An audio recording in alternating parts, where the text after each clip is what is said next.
Okay, bigyan natin ng pinakamalakas na palakpak ang ating Panginoon. Yung mas malakas pa.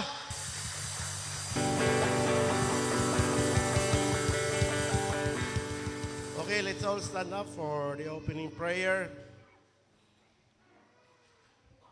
Panginoon, maraming salamat, Lord, for the gift of health and also other blessings, Lord, that enabled us to gather this morning, Panginoon, so that we'll be able to worship you, Lord of God. But before anything else, mga kapatid, meron po tayong ilang sandali upang ihingi ng kapatawaran kung ano man yung mga kasalanan na gawa natin.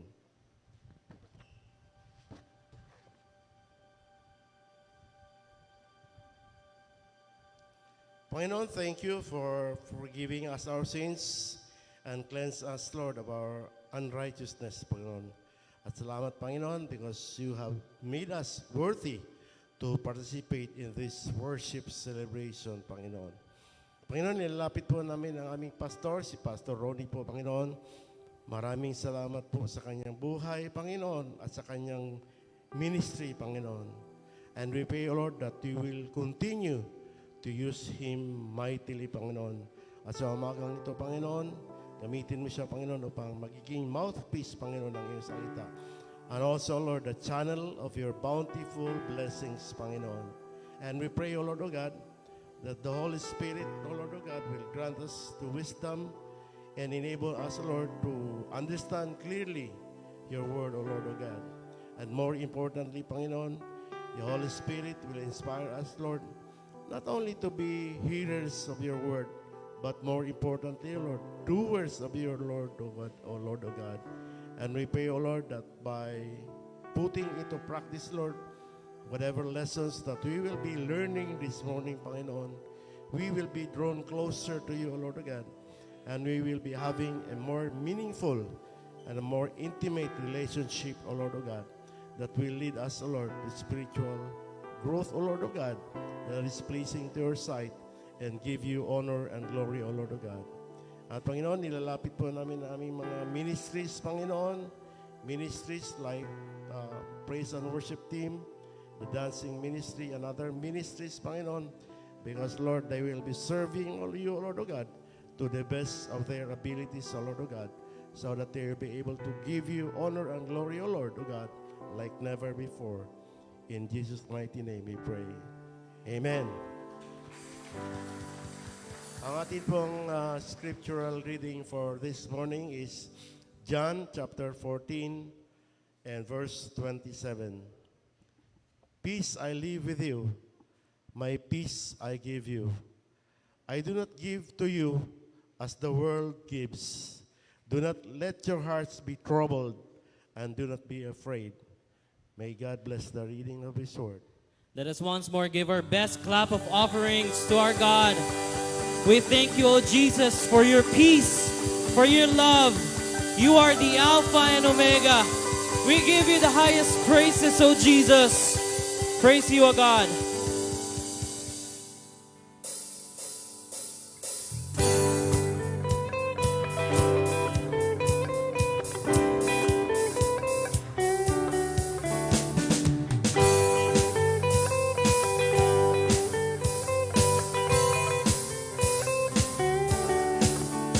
You are holy.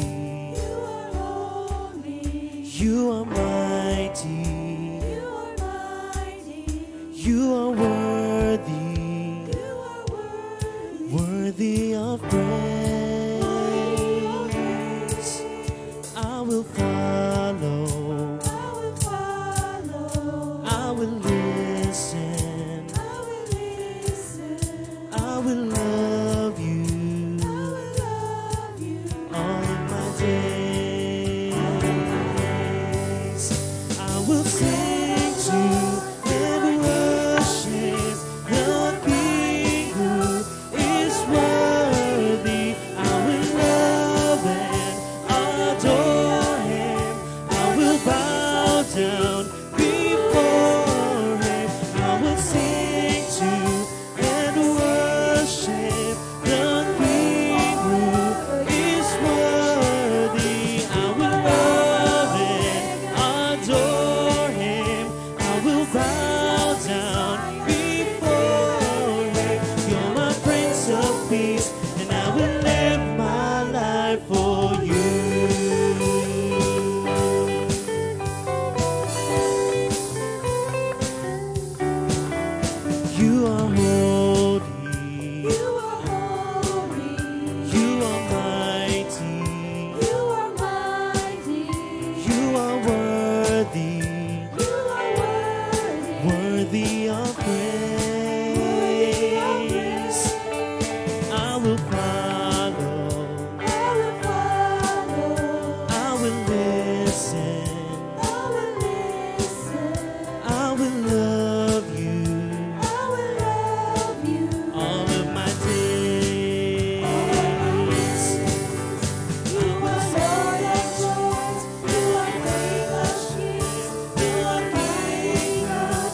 and I will live my life for you.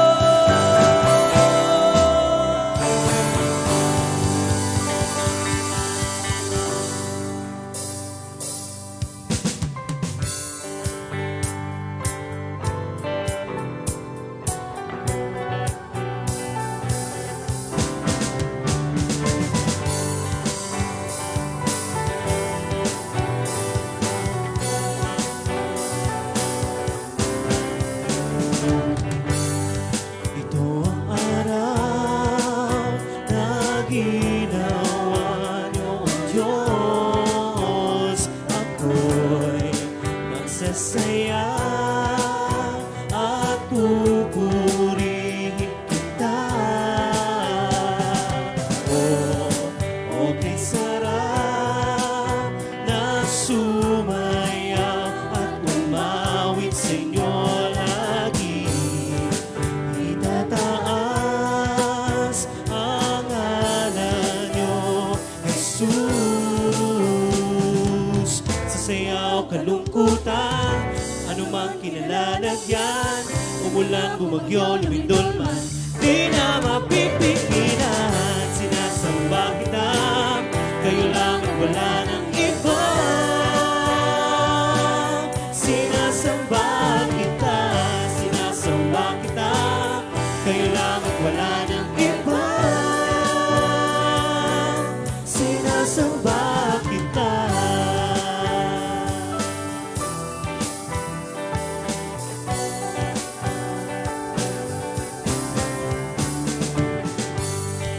Ito ang araw na ginawa niyo, O Diyos. Ako'y magsasaya at pupurihin kita.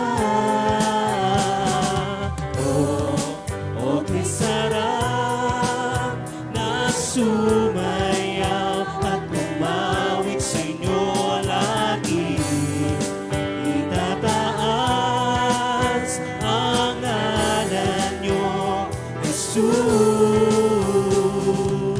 Kasabay ng ahit sa langit, kasabay sa ating pag-awit, sasayaw, sisigaw, gagalawan, di na mapipigilan. Sinasamba kita, kayo lang at wala ng iba. Sinasamba kita, sinasamba kita, kayo lang at wala ng iba. Sinasamba sa inyo, O Diyos, ang kadakilaan, kalwalhatian. Sinasamba sa inyo, O Diyos, ang kadakilaan, kalwalhatian. Sinasamba sa inyo, O Diyos, ang kadakilaan, kalwalhatian. Sinasamba sa inyo, O Diyos, ang kadakilaan, kalwalhatian. Sinasamba kita. Pinapupurihan ka namin, O aming Panginoon. Maraming salamat po sa kapayapaan, kabutihan na dulot po ninyo sa aming mga buhay.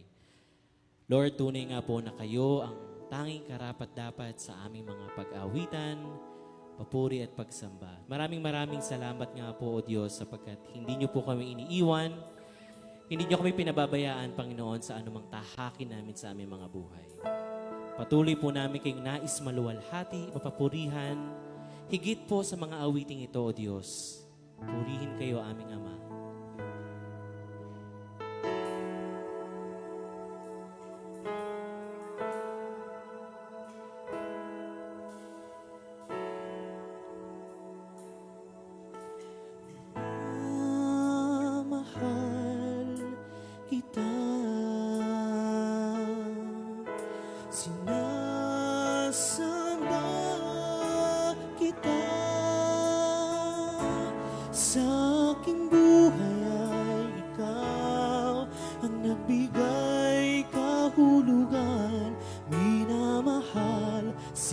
sinasamba kita.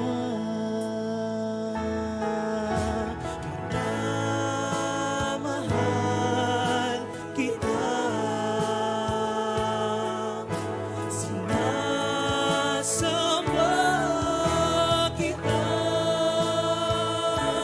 Sa aking buhay ay ikaw ang nagbigay kahulugan. Minamahal, sinasamba kita.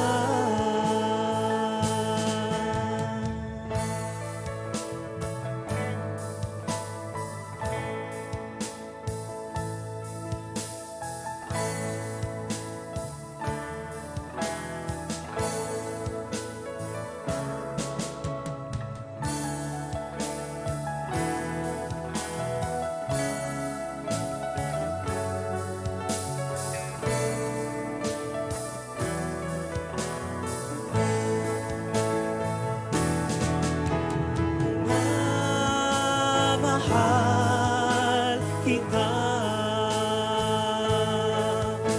Sinasamba kita. Sa aking buhay ay ikaw ang nagbigay kahulugan. Minamahal, sinasamba kita. Sa aking buhay ay ikaw ang nagbigay kahulugan. Minamahal, sinasamba kita. Minamahal, sinasamba kita. Minamahal, sinasamba kita.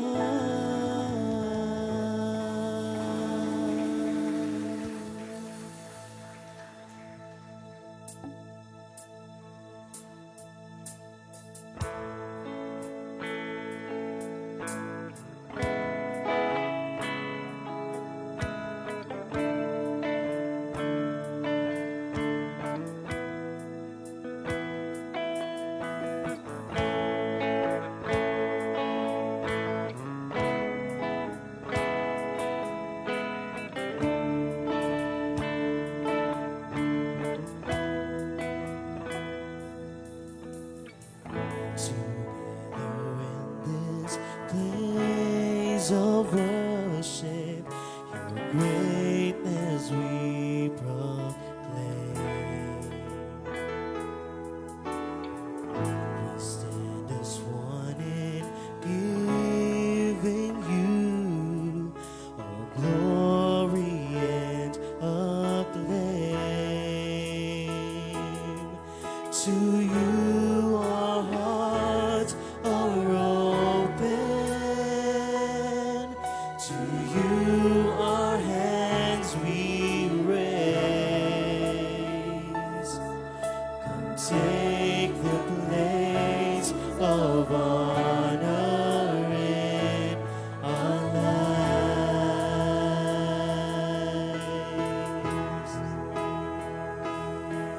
Emmanuel,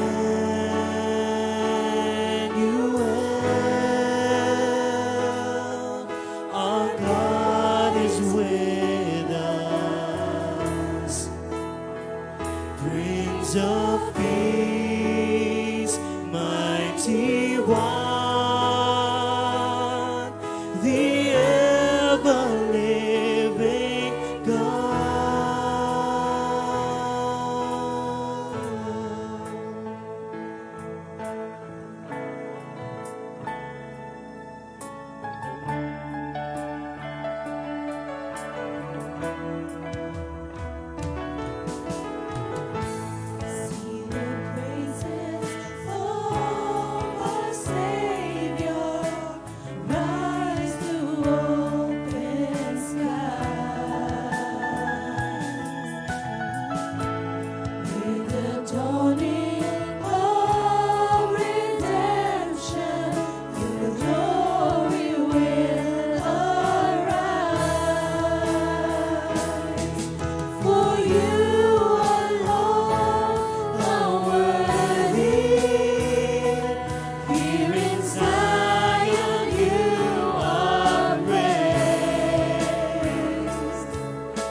mighty one,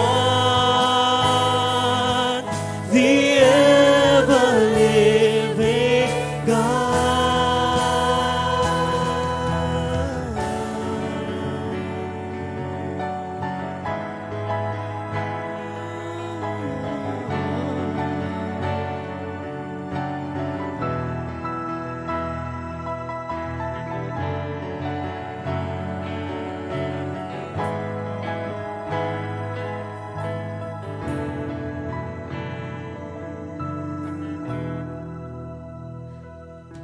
To you our hearts are open,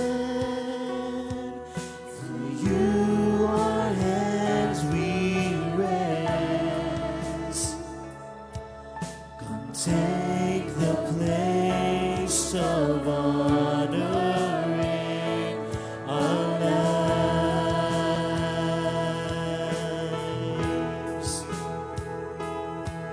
For you alone are worthy. Here in Zion you are praised. Our Lord and King, forever you will Our God is with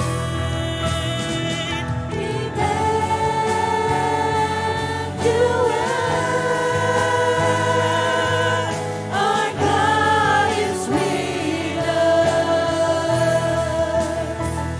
Prince of Peace, mighty one, the ever-living God, Emmanuel.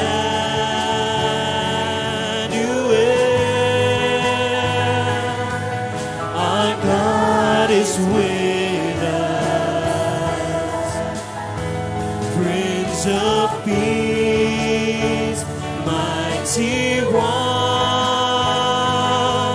the ever-living God.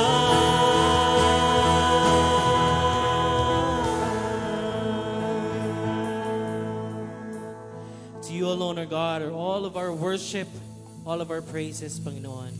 Maraming salamat po muli sa pag-ibig, kapayapaan, Panginoon, na dulot po ninyo.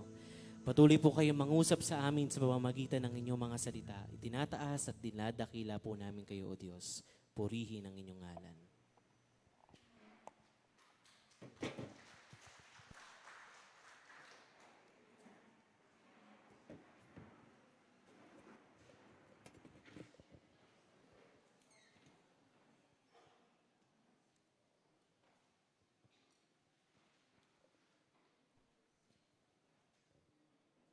Isa nga pong malakas na palakpak para sa ating Panginoon. Let us all pray. Father, we thank you and we bless your name. Patuloy ka namin pupurihin, aawitan. Itataas ang aming mga kamay sa kaluwalhatian ninyo. Tanggapin niyo po yung aming puso na may pagpapakumbaba. Isang isipan na handang tumugon, tumanggap ng pagpapala, buhat po sa inyong mga katuruan at salita. Panginoong Sus, kayo po ang maitaas sa bulwagang ito. Hayaan niyo po na ang inyong lingkod ay maging tuntungan lamang po ninyo. At nang sa ganon, kayo po ang tunay na maihayag. Bigyan niyo po kami ng isang pusong handang tumanggap ng bagong kaalaman, bagong katuruan. At higit sa lahat, kayo po ang mapapurihan. Salamat po, ito po yung samot. Dalangin namin. In Jesus' mighty name we pray. Amen. Nung college level ako, meron kami isang professor na napakatalino. Sa FIATI siya eh. So niyaya siya ng mga ibang kaseksyon ko na mga kalalakihan, mga scholar, patatalino sila. So nagkaroon sila ng session, nagkainuman sila. So in-invite nila yung professor na yung matalino sa FIATI. So nang in-invite nila, nung kasalo na nila sa kasiyahan, yung iniinom ng professor nila, may hinalo sila na isang gamot para malasing agad, no? Sa madalit sabi, nahilo yung professor. So, dinala nila yung professor nila, alam niyo kung saan, sa sementeryo. Doon nila dila sa sementeryo. At nung magising yung professor nila, nagulat siya, bakit siya nandoon? Dalawang bagay ang sinabi ng professor. Tingnan natin, ano yung sinabi ng professor? Sabi niya rito, una, sabi niya, if I am alive, why am I lying in a graveyard? Bakit nandun siya sa sementeryo? Pero yung mga estudyante niya, binabantayan lang siya kung ano yung magiging reaksyon niya. So isa sa mga reaksyon niya, ito ang sinabi niya, kung buhay ako, bakit ako nandito sa sementeryo? On the other side naman, ang sabi niya, if I am dead, why do I want to go to the bathroom? Siyempre, suka siya ng suka eh. Suka siya ng suka, kaya sabi niya, kung patay naman ako, bakit gusto ko pumunta lagi sa bathroom? Now, the next slide. Last week, ang na-share ko po sa inyo, it's all about Romans, chapter 5, yung 1 to 11.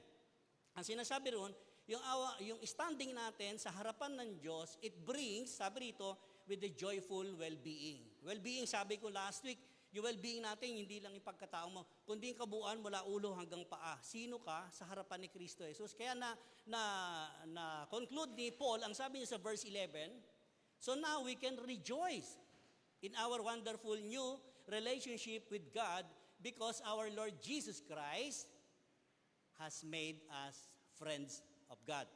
Remember, naging kaibigan na tayo. Ang turing sa atin ni Panginoong Kristo, lahat tayo kaibigan. But before that, we are enemies of God. And the wrath of God, nasa atin talaga, nakapataw yun. Pag galit ng Diyos na nasa atin, alam nyo, unang mangyari sa atin, walang protection, walang guidance, wala. Tayo lang talaga ang nasusunod. But because yung relationship natin kay Jesus Christ, yun yung nagsalba sa atin para tayo maging kaibigan, tunay na kaibigan ng Diyos. The message that we celebrate today, ito ang title. New Master. The New Master. Naalala ko nung araw, nung nandun kami sa Kuwait, totoo naman talaga. Yung mga nagtrabaho ng DH, remember pagka DH sa ibang bansa, di ba? Akala natin maganda ang trabaho nila. Bakit sila nagpapalipat-lipat ng employer? Now, kapag nangamuhan ka talaga, di ba? Pag nangamuhan ka, halimbawa, dito ka nakakontrata, meron kang 5 years contract, you have to finish that contract before you jump to another employer. Ang nangyayari kasi nung minsan, yung kontrata mo, gagamitin ka ng buong pamilya ng angkan nung pinaglilingkuran mo, so kawawang-kawawa ka. Kaya ang ginagawa ng mga DH sa Middle East, hindi pa tapos yung kontrata nila, tumatakas sila. Because they are argabrated. Masyadong argabyado sila doon sa pinirmahan nilang kontrata. Kaya may batas na yun sa mga DH, ang ganda. Hindi pa pwedeng paglingkuran ng DH yung ibang kamag-anak ng amo. Sa Middle East may ganyan. Kaya ito, new master. Kapag meron ka ng bagong amo, siya na ang masusunod. Hindi na pwedeng masunod yung dati mo, yung previous mong amo. Now, si Paul, napakaganda nung sinasabi ni Paul. Bakit new master? Ang sabi ni Paul, to sin, our old self died. Alam niya sa buhay ni Paul, pag tinantin, napakatalino rin talaga ni Paul, ang ganda ng kanyang vision. Ang sabi niya sa sarili niya, sa chapter 1, ang sabi niya, I am a slave of Christ. Alipin ako ni Kristo Jesus. Yan yung isang maganda sa katangian ni Paul, inaamin niya na siya ay alipin ni Kristo Jesus. Kaya ang sinasabi niya rito, to sin, sa kasalanan, yung lumang pagkatao mo dapat patay na. So kung may namatay, may nabuhay. Nung tinanggap niya si Kristo Jesus, ang sabi niya, in Christ, our new self lives. Kaya sa ating mga mananampalataya, napasarap po isang pamuhay na tayo ngayon nabubuhay dahil kay Kristo. Alam niyo po mga kapatid, yung buhay na gamit natin ngayon, tayong lahat dito, kay Kristo na po yan. Palakpakan nga natin si Kristo. Hindi ba tayo natutuwa? Hindi kayo nag-rejoice sa sarili niyo? Wow, thank you Lord because you renewed my life. Otherwise, nandoon talaga ako sa old self ko.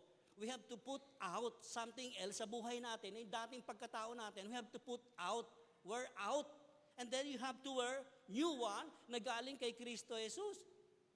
Now in Romans chapter 5, to be continued, pag binasa niyo yung verse 12 to 21, kasi hindi ko tinakal yung last week, konting review lang.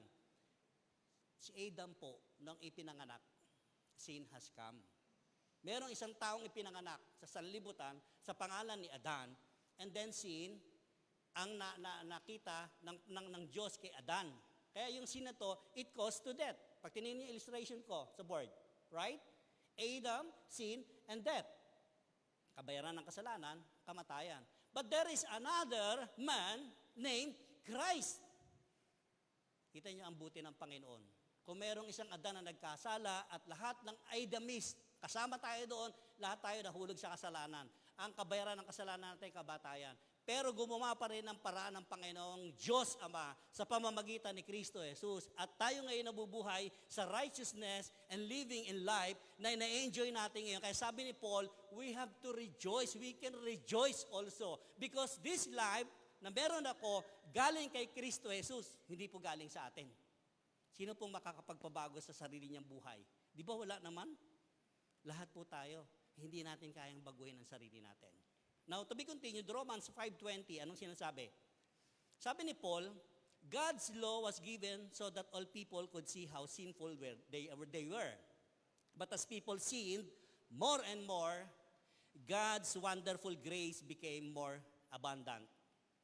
Alam niyo tayo, pag nananalamin ka, ano nakikita mo sa sarili mo pag nasalamin ka? Di ba nakikita natin yung mga pekas-pekas?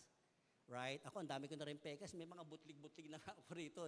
Sign na yata ng aging. Right? Hindi, hindi mo nakikita yung mukha mo na pangit ka. Ang nakikita mo yung dumi. What do I mean? Anong point dito ni Paul? Ang sabi ni Paul, naka ni James, pag nanalamin ka kuminsan, nakakalimutan mo kagad eh. Pero pag nanalamin tayo, ipinapakita ron the shadow of our sin. Yung kasalanan natin, yung dumi. Nakikita natin. At dapat makita natin talaga yan. Kung minsan nagkukunya-kunyarian tayo, hindi natin nakikita eh. Kaya sabi ni Paul, God's law was given so that all people could see how sinful they were. Manalamin kayo mamaya pag uwi niyo sa bahay, ha? Tingnan niyo yung mga mukha ninyo. But the good news is God's wonderful grace, yung abounding grace, became more and more abundant. Anong ibig sabihin ni Paul? Kinongclude niya sa verse 21 ng chapter 5. Ang sabi niya, so just as sin ruled over all people and brought them to death, now, sabi ni Paul sa mga taga-Roma, sinulatan niya. Ang sabi niya, now, ngayon, God's wonderful grace rules instead, giving us right standing with God and resulting in eternal life through Jesus Christ. Tingnan niyo, nabago yung estado natin. Yung dati nating estado na tayong makasalanan, napalitan sa pamamagitan ni Kristo Jesus, yung pakikipagrelasyon natin. Nasaan tayo ngayon? Nakatayo tayo dito. And that's because God's wonderful grace nag-rule out sa buhay natin ngayon. Nagpagal ka ba, kapatid? Pinagpagalan mo ba yan? Di ba hindi? By faith alone in Christ Jesus. Yun yung nakamit pa natin. A gift coming from the Lord. Now, in chapter 6, dito tayo iikot, I would like to implicate yung chapter 5. Alam niyo sa Bible kasi napakaganda yung pinanggalingan bago ka mapunta ron sa pinag-uusapan. Kasi si Paul ang galing eh. Yung chapter 5, i-connect niya ngayon sa chapter 6 na si Abraham ay naging kaibigan ng Diyos sa pamamagitan ng pananampalataya. Maging tayo rin po ganoon. Now, ano siya sabihin ni Paul dito? I would like to share to you yung implication. Sa verse 1 ng chapter 6, ang sabi ni Paul, well then, should we keep on sinning so that God can show us more and more of His wonderful grace? May tanong si Paul eh. Ang galing na anticipation ni Paul, ang talino niya. Kasi alam niya, tatanungin siya ng mga mananampalataya sa Roma. Ang sasabihin siya, kung gano'n naman pala Paul pwede naman palang magkasala at mahuhulog ako sa grace abounding ng Lord. Naisip niyo ba minsan yan? Pwede naman pala magkasala. Pero dahil may grasya ang Panginoon, lapit lang ako ng lapit doon. Ganyan ba? Kita niyo si Paul, hindi pa nagtatanong yung mga taga-Roma na mananampalataya, meron na siyang sagot. Ang sabi niya, ngayon, talaga bang pwede kang magkasala at doon ka lang mahuhulog sa grace pala, abounding grace ng Lord? Anong sagot niya? Of course not. Sabi niya, hindi. Since we have died to sin, how can we continue to live in it? Napakaganda nung theory ni Paul, Of course not, ang sabi niya. Tingnan niyo sa Proverbs, ano sinasabi sa Proverbs? Ang aso daw, kapag katas kumain, sumusuka. Okay? Familiar tayo dyan? The dogs vomit. Aalis siya ng aso yan, di ba? Tapos, anong gagawin? Maya-maya, pag nagutom, anong gagawin? Babalikan niya. Pag binalikan yung suka niya, kakainin niya uli. Sabi niya, Pastor, okay naman masarap naman yung suka ko kakainin ko uli. Do we think ganyan ang ginagawa natin? The dog returns to its own vomit? Meron akong kaibigan ng araw dun sa Laloma. Baha, nagtatakbuhan kami. Biglang nawala sa paningin namin magkakabarkada. Pala nahulog sa manhole. Hindi namin alam. Nahulog sa manhole. Parang ganito yung sinasabi ni Paul, we have all died to sin. Nahulog ka na sa manhole minsan, kapag ka may baha uli at nandun ka sa lugar na yun, dadaan ka pa ba doon? Di ba hindi na? Kasi may isip mo baka mahulog ka uli. And so be it sa kasalanan, ganun din tayong lahat. Nahulog ka na nga dati. Nandito ka na ngayon, sinave ka na ni Jesus. Babalik ka pa ba doon sa dati? Di ba hindi na? Iiwasan mo na. At napakaganda ng theory ni Paul. Sa next verse, ang sabi ni Paul sa mga taga-Roma, or have you forgotten that when we were joined with Christ, Jesus, sabi niya, Jesus baptism ang ginamit niya, symbolic. We join Him in His death. Symbolically, pag tinignan, di ba nagpabautismo tayo last month, meron tayong water baptism. Ito yung ginamit ni Paul sa mga taga-Roma. Ang sabi niya, since we join with Christ, nagbautismo rin tayo sa tubig. Ang sabi niya, nakijoin din po tayo sa kamatayan ni Kristo Jesus, the cross of Calvary. Nung si Kristo ay namatay dito sa krus ng Kalbaryo, nilubog ka sa tubig, symbolically, baptism yun, namatay na rin yung old self natin, mga kapatid. Napakaganda. Sa verse 4, for we died and were buried with Christ by baptism, and as just as Christ was raised from the dead by the glorious power of the Father, now we also may live new lives. Napakaganda. Alam nyo, napakahalaga talaga ng resurrection ni Jesus Christ. Otherwise, kung di nabuhay si Jesus Christ, wala pong halaga itong mga ginagawa natin ngayon. Bakit? Ano sabi ni Pablo sa mga taga-Roma? Ang sabi niya, kung namatay si Kristo Jesus, kung nilubog kayo sa tubig, naiwan din yung lahat ng pagkataon yung luma, at nabuhay ng muli si Jesus Christ, namatay, di ba? Namatay din yung old self natin. Kailangan mamatay Kailangan mamatay talaga. Just like Jesus Christ namatay. After 3 days, He rose again. After nalubog ka sa tubig, yung lahat ng kasalanan mo, namatay na yun, iniahawan ka, ikaw ay nabuhay na maguli katulad ni Kristo Jesus. Kaya ang sinasambo po natin, isang Diyos na buhay. Palakpakan natin si Jesus. Sabi doon, for we died and buried. Parehas lang tayo ni Kristo Jesus. Now, sa verse 5, ang sabi niya, since we have been united with Him, with Christ, in His death, we will also be raised to life as He was. Verse 6, we know that our old sinful selves, yung old self natin, old life natin, ang sabi rito, were crucified with Christ so that sin might lose its power in our lives. We are no longer slaves to sin. Ayan. Nung araw pala, tayo ay alipin ng kasalanan. Kaya meron tayong amo talaga, si Satan Tandaan natin. Kaya nga sabi niya dun sa Colossians we were snatched from the dominion of darkness, we lived to the light of the Son of God. Nalipat tayo dun sa liwanag na galing kay Kristo Jesus. Sabi niya, nawala na yung power ng kasalanan. Kung nawala na yung power ng kasalanan, ano meron na tayo? Ang sabi rito, we are no longer slaves to sin. Slave ka na ngayon, Nino? Si Jesus. Tatandaan natin, alipin na tayo ngayon ni Kristo Jesus. Yan yung pinapaliwanag ni Paul sa mga taga-Roma. And then sabi niya sa verse 7, for when we died with Christ, we were set free from the power of sin. Now, ito explanation ko naman dyan on my own. Ang kasalanan may power. Ang kasalanan may presence. Okay? Halimbawa, tayo dito ngayon. The presence of sin is all around. Nandiyan lang sa paligid po yan. But the power of sin, mawawalan siya ng bisa kapag hindi natin siya pinayagan. You get that point? Hanggat hindi mo pinapayagan ang kasalanan sa buhay mo mangyari, hindi ka nagkakasala. But the presence of sin, nandiyan po yan. Kaya nga sabi ni Paul, we were justified, we were set free from the power of sin. Kasi may kapangyarihan ang power, ang kasalanan Doon tayo pinilaya ni Kristo Jesus. Now, kahit nandiyan sa paligid mo ang kasalanan, tinitempt ka without the authority na power, mga ibabaw sa'yo, hindi ka niya mapapanghimasukan. Bakit ang dami sinasabi mananampalataya? Pastor, tao lang kasi ako Kasi pinayagan mo, kapatid. Huwag mong payagan, nandiyan lang siya. Do you get that point, mga kapatid? Di ba ang sarap? We died our old self. Patay na yung kasalanan Ang ginagawa natin, binubuhay mo uli. Binibigyan mo siya ng karapatan to rule over you. Now in verse 8, and since we died with Christ, we know we will also live with Him. Yun yung napakaganda. Kaya sabi nga, nandyan po pala yung aking mga anak, I would like to acknowledge yung mga anak ko. Sabi nga, Siguro yung misis ko nung humarap kay Kristo Jesus. Sa akin lang po ito, no? Sabi ni Jesus siguro, ibabalik pa kita sa asawa mo o sa pamilya mo. Sabi siguro ni Mrs., hindi na Lord, dito na lang ako sa presensya mo kasi napakasarap pala rito.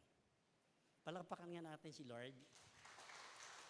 Do you get my point? Hindi na kita ibabalik, mahirapan ka eh. Mahirapan din yung pamilya mo. So ang promise ko sa pamilya mo, to get the abundant life. Prosper them. Right? Di ba napakaganda? Kahit sabihin mo sa sariling pag-iisip mo, doon ka nako-comfort eh. Siguro kung ako rin mapunta roon, ganun din sabihin ko, Lord, dito na lang ako. Huwag mo na ako ibalik sa pamilya ko. Hindi ibig sabihin nun, hindi mo mahal ang pamilya mo. Si Lord ang mas nagmamahal sa mga pamilya natin, higit sa pagmamahal na ibinibigay natin sa mga pamilya natin. Amen po. Kaya sabi ni Paul, yung sin, walang power yan. Kasi pag nandito nga naman tayo, yung presensya ng kasalanan nandito, yung kapangyarihan ng kasalanan nandito pa. Now, if you get there in the presence of the Lord, wala na lahat yan. Walang power, wala nang presence, wala nang justification, wala nang sanctification. You are free enough, mga kapatid. You are in the presence of the Lord. The next verse, verse 9. Sabi ni Paul, we are sure of this because, sabi niya, sigurado ako rito, naniniguro si Paul, sabi niya, because Christ was raised from the dead and He will never die again. Death no longer has any power over Him. Kung kay Kristo Jesus, walang kapangyarihan ng kasalanan, tayo mga nanampalataya sa Kanya, may kapangyarihan pa ba ang kasalanan? Di ba wala na rin? Because we were united with Christ, doon nakipag-isa tayo kay Kristo Jesus, tinanggap natin bilang Panginoon, sariling tagapagligtas natin, the same na may kapangyarihan tayo kay Christ. Ang problema sa mananampalataya, hindi alam kung papaano gamitin yung kapangyarihan na meron tayo kay Kristo Jesus. Sa verse 10, ang sabi rito, when He died once. Minsan lang po namatay si Panginoong Kristo. To break what? The power of sin. Kaya kailangan mamatay si Kristo Jesus sa krus ng Kalbaryo to break the power of sin, para patayin, hindi pa nanagumpayin ang kasalanan. At sabi niya, but now, ngayon, that He lives, now na nabubuhay si Kristo Jesus, He lives for the glory of God. Kaya sabi nga natin, yung goal natin, yung ina-attain natin, alam niyo kung ano? From glory to glory. Yun yung maganda. Alam niyo, ang paningin sa atin ng Diyos, we are all righteous because the blood of Jesus nandiyan dyan sa ating katauhan. Hindi ba tayo na-amaze noon? The blood of Jesus, yun yung nagtakip sa atin, nag-alis ng mga kasalanan natin. Hindi lang niya tinakpan, kundi winash out niya, inalis niya. How we, east and west, gaano kalayo yan, gano'n niya tinanggal sa atin ang mga kasalanan. Bakit may mga guilty pa tayo? Yun ang nakakalungkot minsan. Nagigilty pa ang isang mananampalataya. Kaya sabi ni Paul, to sin our old self died because in Christ, our new self lives. Nabubuhay tayo ngayon dahil kay Kristo Jesus. Kailangan may mamatay. Now, nakita natin yung implication. Now, meron pang mga verses 11 to 23. Tingnan natin. Verse 11. Ito ngayon. Ang sabi ni Paul, so you also should consider yourselves to be dead to the power of sin and alive to God through Christ. Meron kasing transition nanggaling eh. From power of sin, kailangan mamatay yun at ngayon nabubuhay ka dito kay Kristo Jesus. Now, ano nangyari? Buhay na buhay ka pala sa paningin ng Diyos. Tingnan mo yung katabi mo kung mukhang buhay na buhay. Pagkatingnan mo yung katabi mo. Tama? Pwede natin pong ibilang yung sarili natin. We are alive today because of Christ. We have a new master, mga kapatid. Meron tayong bagong pinaglilingkuran at yun ay si Kristo Jesus. Yung mga operation worship dito, huwag nyo akalaing naglilingkod kayo sa church. Ang master natin, ang kinakantahan natin dito. Mga worship team, kayo ang frontliner. Tatandaan nyo, pagka naging boastful kayo, huwag nyong gagawin yan. Siguro kung magmamalaki tayo, pag malaki natin si Kristo Jesus. Hindi dahil marurunong kayo lahat dito, kumakanta tayo. Unang-una, when you step into this pulpit, you have to be sure that your heart, yung mga puso natin, nakaangkla tayo dun sa ating master. Yan ang sinasabi ni Paul eh. Kapag may master na tayo, may new master ka, siya talaga masusunod sa buhay natin, hindi tayo. Kahit sino rito sa atin, sa puso natin, dapat ang new master natin, si Jesus Christ. Verse 12, sabi ni Paul, do not let sin control the way you live. Do not give in to sinful desires. Ayan kasi ang problema, yung mga sinful desires. Akala naman kasi ng iba, kita nyo, pagka bago mag-asawa, ang dami mga na-experience natin, nakita ko, no, yung untimely nag-asawa sila, hindi tama sa panahon. Di ba nung mag-asawa na, saka nagbibinata yung lalaki o yung babae? Right? Nag-asawa ka na eh. You have to live as a husband and wife. Couples na kayo. Ba't bumabalik ka rin sa pagkabinata mo? Di ba? Pag bumalik sa pagkabinata, ano nangyayari sa mag-asawa? Broken, nagkakaroon ng problema. Just like yung pananampalataya natin. Inalis ka na nga eh. Binrake na ni Jesus Christ yung power of sin. Now that you are living to a new master kay Jesus Christ, ba't bumabalik-balik ka pa rin tulad ng aso? Di ba nakakadiri? Wow, kadiri. No? Dapat nandidiri tayo doon. Di ba? Kahit maiisip mo lang, nandidiri ka. Kaya sinasabi ni Paul eh, huwag niyong hayaan, makontrol kayo ng kapangyarihan ng kasalanan. Because you have the power. I have a power. Lahat tayo may kapangyarihan po na hindi natin pananagumpayin ang kasalanan. Romans 6:13. Ang sabi niya, do not let any part of your body become an instrument of evil to serve sin. Instead, give yourselves completely to God. For you were dead, but now you have new life. So use your whole body as an instrument to do what is right for the glory of God. Ano ibig sabihin ni Paul? Yung bibig ba natin sa ating ginagamit? Pagpupuri, di ba? Right? Pwede rin natin magamit po sa curse. Ay mga marites dyan. Walang ginawa kundi magmarites. Yan ang sinasabi ni Paul. Yung whole body natin, gamitin natin. Yung mga gesture ng katawan natin. Yung mga mata natin. Yung mga isip natin. Tenga natin. Saan ba natin ginagamit yung mga yan? Lahat yan ay sinasabi ni Paul. Magamit yung lahat. Yung patay na isang tao, di ba? Kahit sipa-sipain mo yun, wala na yun. Wala na siyang reaction, wala na siyang emotion, walang feelings. Parang ganun ang dinidescribe ni Paul dito, na ang taong patay na sa kapangyarihan ng kasalanan, kahit kurutin mo, sipain mo, sapakin mo, wala, patay. Ang sabi kasi ni Paul, patay. How many times binanggit niya rito, dead and die? Ibig sabihin, hindi mamamatay pa lang. Patay dapat tayo sa kasalanan, sa kapangyarihan ng kasalanan. Anong gagawin natin? Verse 14. Ang sabi ni Paul, sin is no longer your master.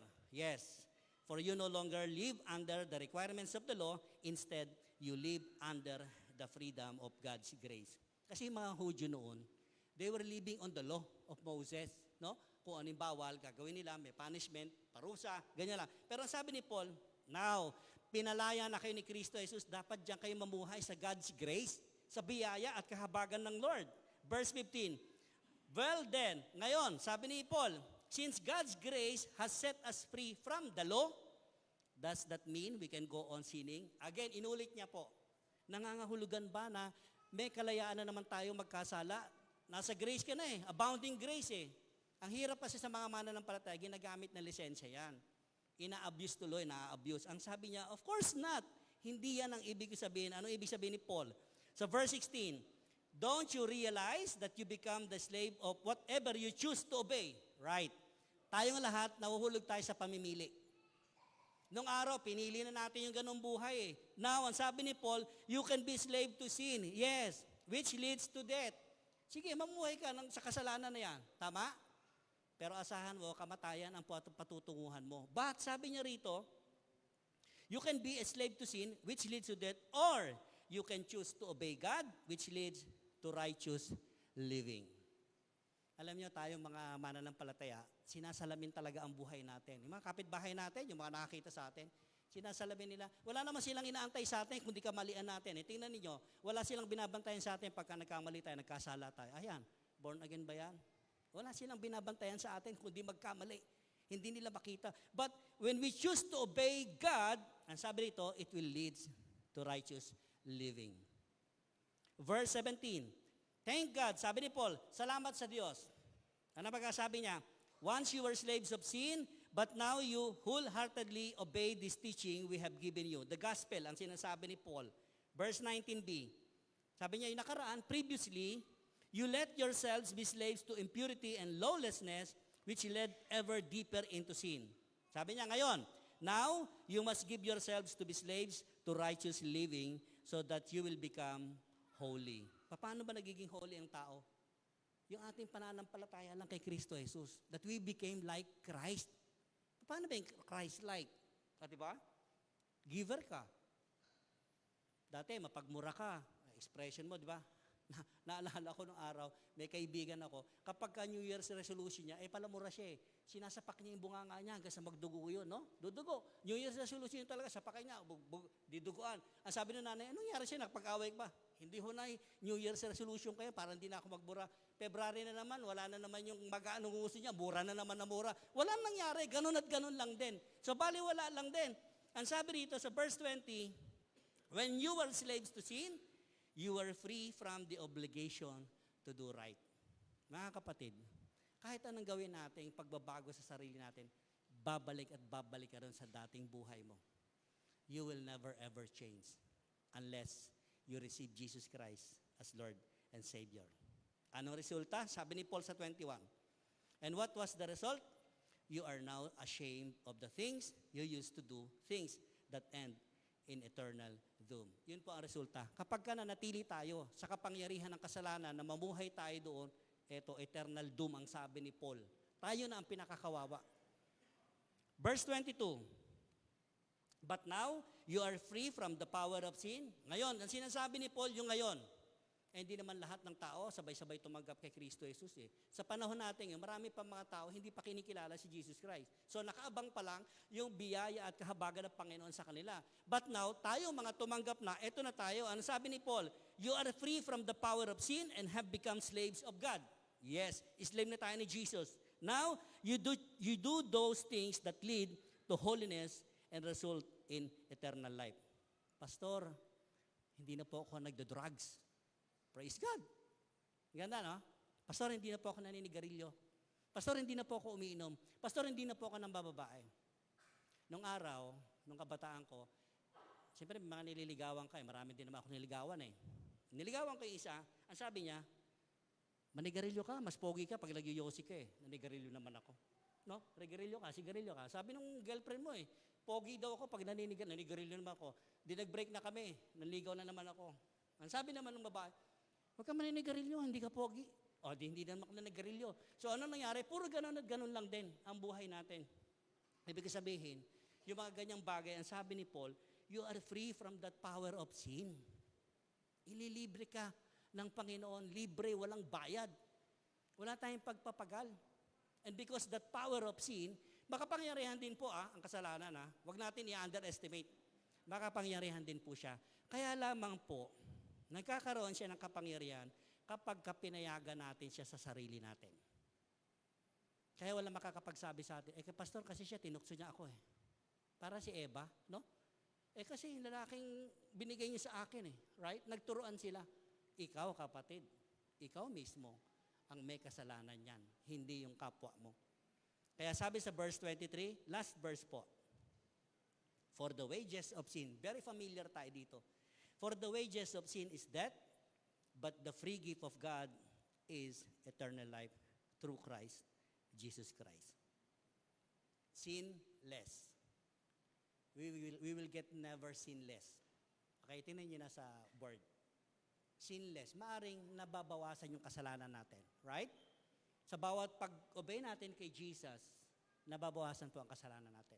But we will never become sinless, mga kapatid.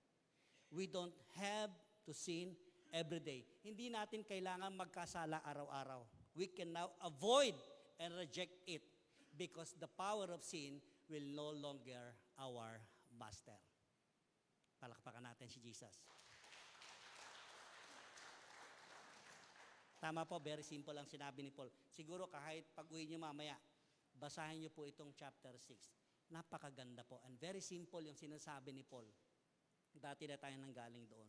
And as we commemorate dito sa hapag, yung banal na hapunan po ng Panginoon, imagine naging kabahagi po tayo. Why? Because of His unconditional love. Mahal na mahal tayo ng Panginoon. Kaya niya nga pinadala yung kanyang bugtong na anak eh. Kung hindi tayo mahal ng Diyos, bahala tayo, mamuhay tayo sa batas-batas na yan. Kawawa po tayong lahat, lalo yung mahihirap, kawawa. But because of His great love, yung unconditional love, ang sabi niya, ang anak ko ang ipapadala ko para maresolba ang lahat ng yan. Because hindi natin kayang mapagtagumpayan ang kapangyarihan ng kasalanan dito. But the only solution to receive Jesus Christ as your personal Savior. Alam niyo ba tayo, nagiging agent tayo ni Jesus. whenever we share the gospel, the good news to somebody else, to anyone, makatabi mo sa sakyan o makasalabuha mo, na ibahagi mo, very simple lang. Simple lang po. Huwag niyong pahirapan yung pagbabahagi ng salita ng Diyos. Na kapag ka tinanong mo, di ba, yung sinasabi natin, that they can recognize na makasalanan talaga tayo. Yun lang naman eh. Recognize natin na tayo makasalanan. And then repent. After repent, receive Jesus Christ as Lord and Savior. The 3 R's na pwede natin ibahagi. Alam mo yung 3R na yun, very effective. Kahit sa aeroplano ako nung araw, pag nagbabiyahe ako, umuwi ako. 3 lang po ang tinatanong ko. Aminin mo lang sa sarili mo na makasalanan ka talaga. You will always recognize makasalanan ako. Pangalawa, I repent. Because merong tagapagligtas talaga nakalaan sa bawat isa. And then finally, receive Jesus Christ as Lord and personal Savior ng buhay mo, kapatid. Tayo pong lahat ay yumuko sa presensya ng Panginoon. Sige nga po, huwag niyo intindihin yung katabi niyo. Pikit niyo lang yung mata niyo. And as we continue papartake tayo sa elements ng bread at ng juice na ito. Father, we thank you. Patuloy ka namin pupurihin, itataas sa mga buhay namin. Patuloy ka namin bibigyan ng kaluwalhatian dahil minsan pa sa aming pakikibahagi sa banal na hapunan mo, itinuring mo kaming kaibigan at higit sa lahat, itinuring mo kaming anak. And as we eat the bread and we eat drink the juice, Panginoon, kayo po ang siyang patuloy na magbigay sa amin ng iba yung kalakasan at magdulot ito sa amin ng kagalingan, Panginoon. Kagalingan spiritual, kagalingan pisikal, at higit sa lahat, kayo ang nagpakasakit doon sa krus ng Kalbaryo. We will always remember for what you have done on the cross of Calvary. And as we continue, Lord, the power of sin is no longer our master. But because you saved us, Jesus alone, you are our master. Pinupuri ka namin, sinasamba ka namin, in Jesus' mighty name we pray. Amen.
Hawakan po natin yung mga tinapay.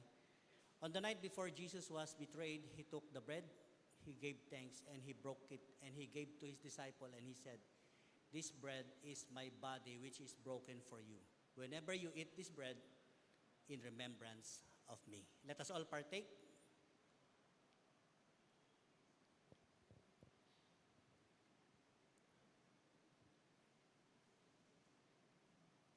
On the same manner, He took the cup, He gave thanks, and He gave to His disciple, and He said, "This cup is a new covenant." Whenever Jesus said a new covenant, this is the blood of Jesus that shed on the cross. Because without the shedding of the blood of Jesus Christ, there is no forgiveness of our sins. We have to drink with grateful heart. Let us all partake.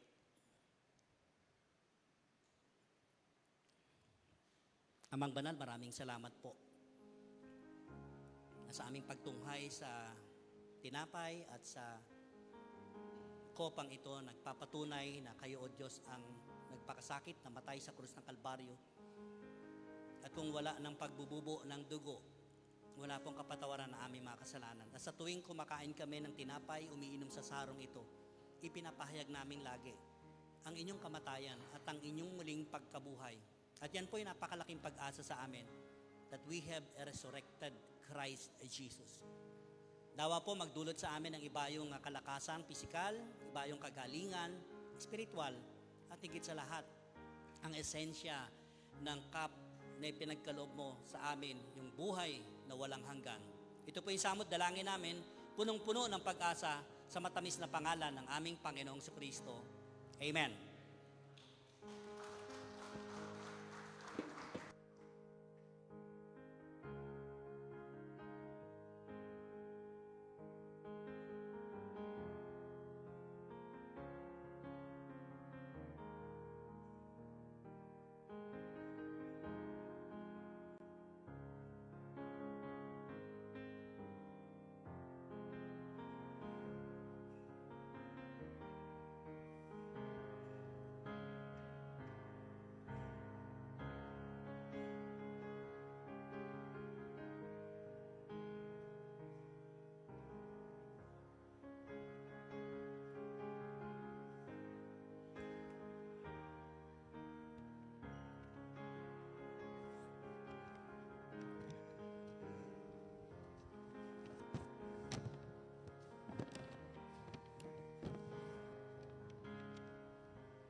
Okay, I presume na blessed po tayo lahat sa mensahe ni Pastor na entitled The New Master. Palakpakan natin ang ating Panginoon.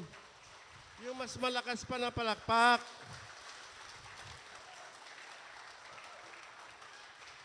Okay, bago po natin dalhin natin mga tithes and offerings, samahan niyo po ako sa panalangin.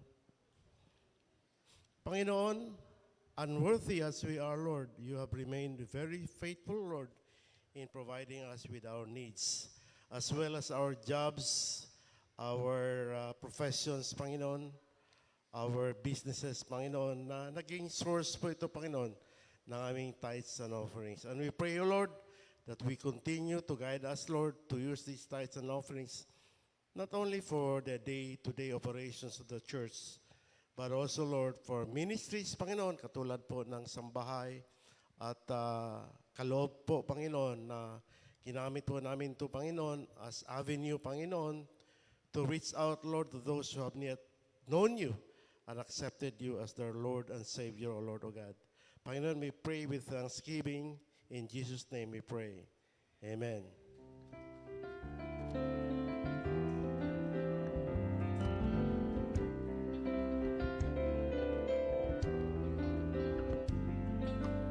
Aking mga kamay, naghahandog tanging alay. Mula sa puso ko'y tigil, masasalamat na hatid. Upang salita niyo ay malaganapin, mapalawak ang makalangit.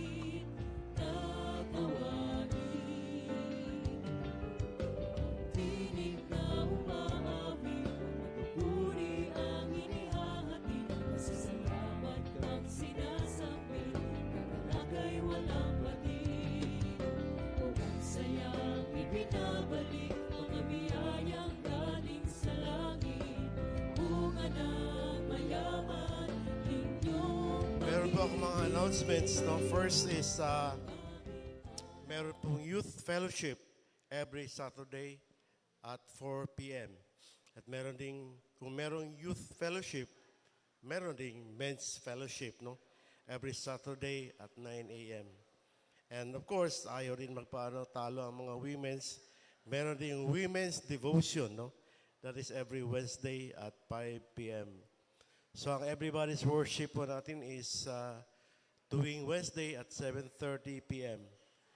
Kung sino po yung mga plans na mag-host ng sambahay, meaning Bible study sa kanilang mga tahanan, maaaring makipag-ugnayan po lamang kay Pastor Ronnie.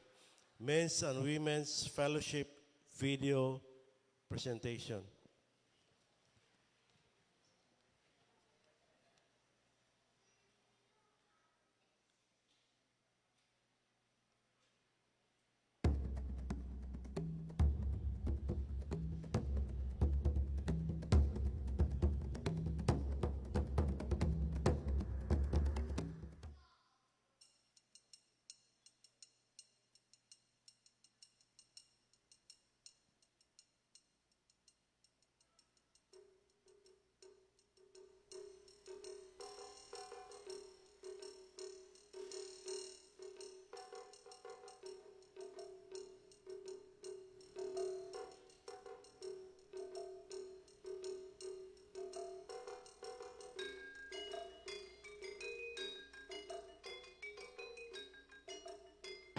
Magbigay ng lalaking bayani. Manuel L. Quezon. Meron bang Manuel L. Quezon?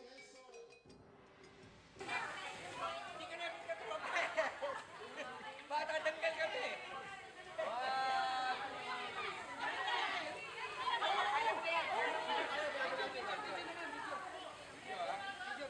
Ikot. One, two, three. Ano, pakita, sige. Day by day, San Pedro. Au. Day by day, San Pedro. Au. Day by day, San Pedro. Au. Day by day, San Pedro. Au.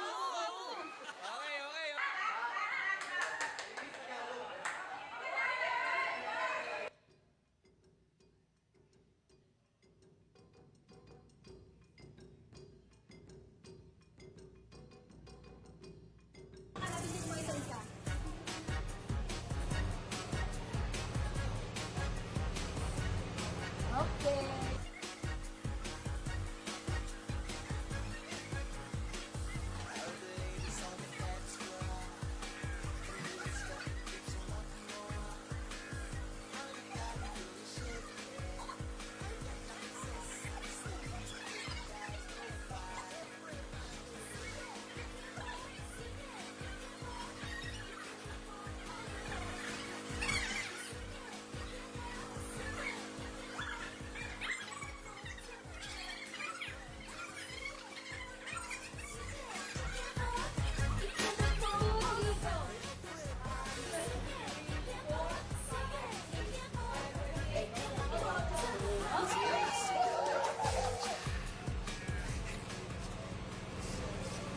Lambot na katawan niya.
Mahalagaan mo ang kapakanan ng kapwa mo kaysa sa kapakanan ng sarili mo.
Si pastor pala, hindi lang preacher, kundi dancer pa. Palakpakan natin. So, yung mga hindi nakasama, no? For some reason or another, alam niyo na kung anong na-miss niyo.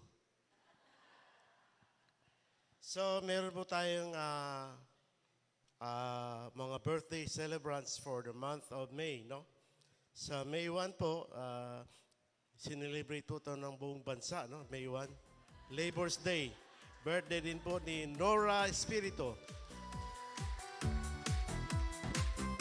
Then sa May 3, si Brother Ricky Valencia. Happy birthday to you. Si May 4 po, no? Si Brother Antonio Vega. Happy May 8 po, isa pong sikat na artista. Birthday po ni Brother Dante Rivero. birthday to you. Sa May 8 din po, si Sister Angie Rio Tutar. Happy birthday, happy birthday. May 10, Lovely, Sister Lovely Espirito. May 17, si... Teka, ano ba yung Daphne? Lalaki ba o babae? Daphne. Siguro lalaki. Daphne. Daphne lalaki. Okay, Sister Daphne Abiliara. Sa May 22, si Brother Alfred Espirito. Sa May 31, si Sister Ria Ortiz. At saka last but not least, May 23, palakpak na kayo, si Brother G.O. Happy birthday to you. Happy birthday to you. Happy birthday, happy birthday. Sikat yun pwede na magkandidato yun na barangay chair. Supportan natin siya sa election. Then, kanina pong umaga, pagpasok ko po sa church, sabi ko, meron sigurong i-promote si Pastor Ronnie na pelikula. At ang daming artistang dumating Sabi ko, meron i-promote na pelikula. Meron po tayong mga first-timers po. Pamilya po ni Pastor Ronnie, fresh from abroad. At believe you me. Talagang, mga artista to, artistahin. At mabuti na lang, sabi ko sa anak niya kanina si Ronnie, or Ron, na mabuti na lang, naging kamukha kay Sister, hindi kay Pastor. So, welcome po. As I call your name, kindly stand up to be recognized. Si Brother Ron Diaz. Di ba? Artistahin. Si Brother Mark Diaz. Artistahin ulit. Si Brother G. Diaz. Sister pala. Dapat nagtanong ako Sorry Ay, kasi meron kaming G dito, si Brother G. Kaya I presume na lalaki rin siya. But sorry po. At saka si Sister Rachel Diaz.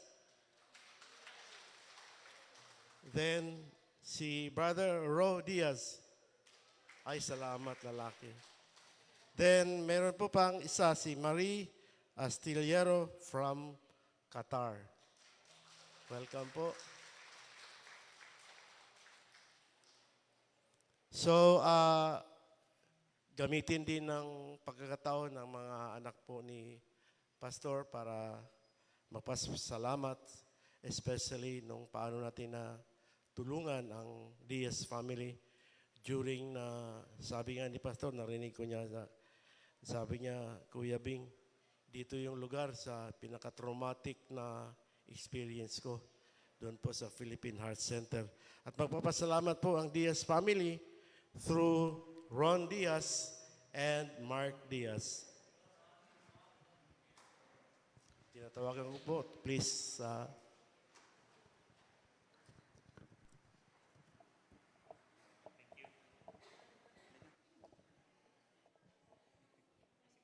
Hello, mic check. Ayun. Good morning po sa lahat. Happy Sunday po. And masaya kami na maraming nang-attend today for celebrating worshiping our God. Let me introduce myself. My name is Ron Diaz. Ako po yung panganay na anak ni Papa. My brother Mark Diaz. Mga batang day by day din po kami. But we attended to dun sa Metropolis pa. Wala na pala yung Metropolis. So, yeah. Yun po, we waited for so long para po take yung chance na to magpasalamat po sa inyo. Hindi man po namin kayo kilala personally, pero kilala po kayo ng Lord Jesus. So, during those time na andun si Mami sa heart center or yung nagkasakit po si Mami, yun po yung pinaka-downside ng family namin. Napakahirap po kasi siya po yung backbone namin. Kasi matagal po nag-abroad si Papa sa Kuwait. And then kami lang po ni Mami na-attend sa day by day. Madalas ko kaunti lang na-attend. And hindi ko malilimutan yung time na lagi kami na-attend yung midweek service. Yun yung time ng bonding namin ni Mami after ng work niya sa munisipyo. So, ayun, ayoko na pahabain pa. Maraming salamat po sa bawat isa na nagbigay ng tulong at especially yung prayers po. Tunay po na may power ang prayers kasi ang layo-layo po namin. Sobrang magkabilang mundo po. Nasa north side po kami ng mundo and nasa southeast naman po yung Pilipinas. And kahit gaano po kalayo ang distansya, na-feel po namin, we feel you yung mga prayers na binibigay niyo po. Especially dun po kay Papa. And at one point nga po, yung January 7, 2024, nataon na Sunday yon. And sabi ko pa, yun din yung critical na oras ni Mami. Namatay po ang Mami January 9. Pero January 7 po, ngayon na, sinabi na doktor na machine na lang yung nagpapagana sa kay Mami. Pero sabi po ni Papa, may service kasi ako sa church. Sabi ko po, ako yung unang nag-disagree na, wag na po kayo pumunta kasi ito na last hours na sabi niya, pero kailangan kong gawin. Maraming nandyan po kayo na nagbibigay ng prayer kay Papa. So, bilang isang worker, kailangan niya ibigay yung mag-serve siya kay Lord. So, sabi ko, sige po pa, kung yun po yung gusto ninyo. So, ayun, to cut the long story short, yun kasi nagbibigay ng energy sa amin, yung pagsiserve po kay Lord. Mahirap po, mahirap maging Christian kasi marami kang pagdadaanan Pero kailangan mong, paano masasabi? You don't lose your faith. Ang hirap pong ilaban minsan ng faith. Kasi parang, kung nagigets niyo po yung nararamdaman namin, kasi minsan gusto natin ng himala talaga but may better plan si Lord para sa atin. So, yun po yung isa sa mga, during those times, nagpapasalamat talaga kami. And we don't know you personally, but yeah, maybe later we will makilala po namin kayo. So maraming salamat po. Yung brother ko po, si Marking. Hello po, good morning po. Ako nga pa si Mark po, yung bunsong anak po ni Pastor Ronnie tsaka ni Sister Melen. So in behalf of our family, we just want to say thank you for everybody na tinouch yung heart ninyo to help our family. So we don't know you personally, but hindi niyo po alam kung gaano kami ka-grateful para sa lahat ng tulong na binigay niyo sa aming family. So salamat po, salamat. And finally, we're here. Na-surprise namin si Papa na talaga hindi niya ina-expect. He's expecting us to come here at July, pero nakapag-book na kami and through help of yung mga sister natin dito po, mga brother and sister natin, na-surprise namin si Papa. I know we're bad na ginawa namin, na-surprise namin siya. For 30 minutes ata, hindi nagsasalita si Papa, nakatingin lang sa amin. Salamat po sa inyo. So, hindi na po namin mention yung name niyo, pero alam niyo po yun by heart. Salamat din po sa emotional support niyo kay Papa in behalf namin po ni Kuya, kasi kami lang yung dalawang anak niya. Ginamit po kayo ni Lord as an extension po para mapalakas, mabigyan ng comfort si Papa during those trials na nasa hospital si Mami until she passed away, until she graduate.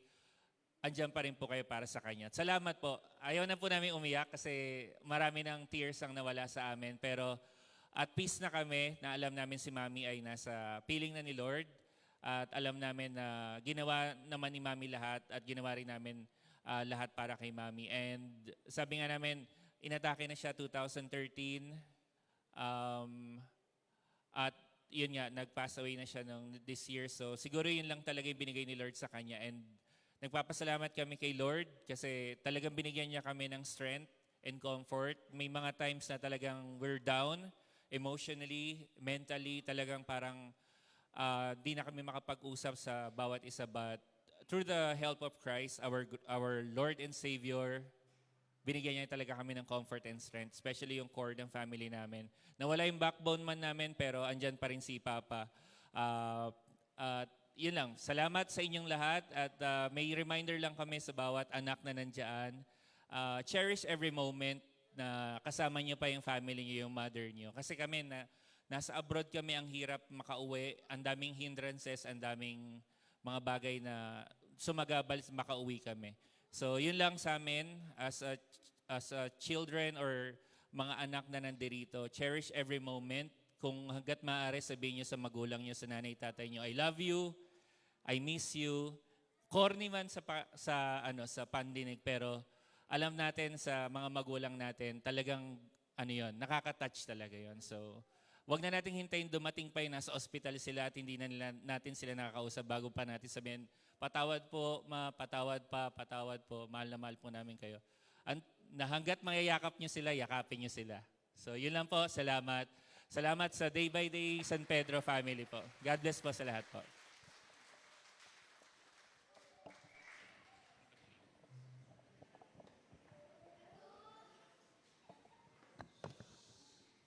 Tinatawagan ko po si Pastor Ronnie for further announcement and for the closing prayer.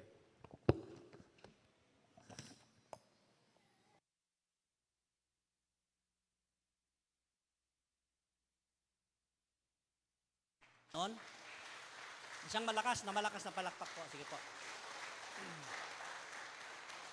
Salamat sa greatness ng Lord talaga sa buhay natin, no? Yun yung nag-empower sa atin talaga, no? And you know, day by day, it was a family-oriented talaga. Just like San Pedro tayo, we are one family. Backbone ng bawat isa sa atin, yung nakakasandal ka, nakakahinga ka, no? Yung sarap ng ganon. Pakitapik mo nga yung sarili mong ganon. At sabi mo sa sarili mo, backbone ako ng pamilya San Pedro. Amen? Inanyayahan ko po ang lahat ay magsitayo.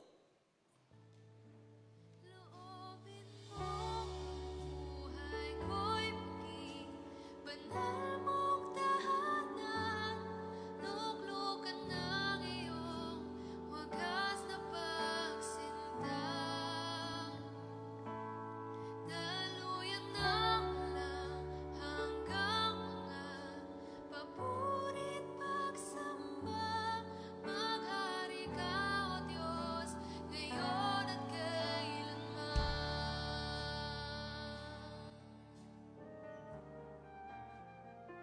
Panginoon, maraming salamat po sa mensahe mensahe na pwede po namin kapulutan ng napakalaking aral, napakalaking aplikasyon sa mga pamumuhay namin. Lumuklok nga po kayo sa trono ng aming buhay, sa aming puso.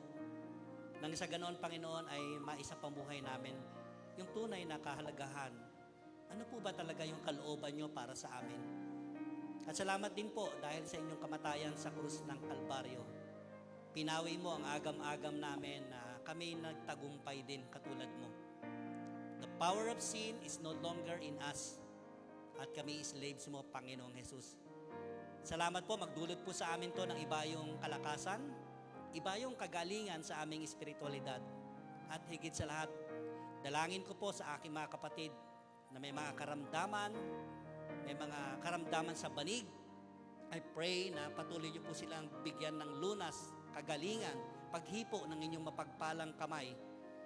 And even Lord, sa mga kapatiran na may mga negosyo, may mga trabaho, dalangin ko po na i-prosper mo sila.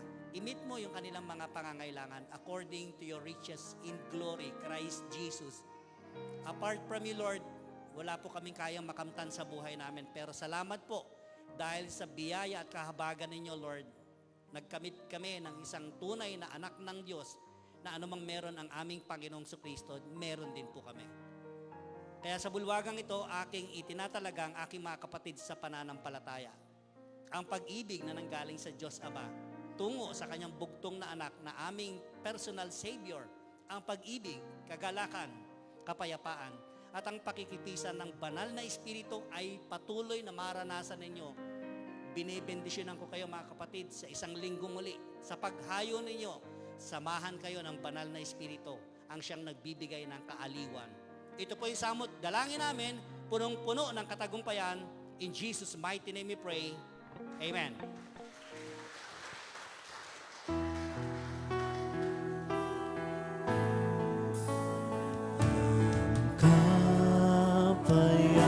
Kapayapaan ng Panginoon at ang kanyang biyaya'y makamit na tulay sa ating paghayo sa paghihiwalay. Ang pag-ibig ni Kristo sa atin ay maninlay. Amen. Amen.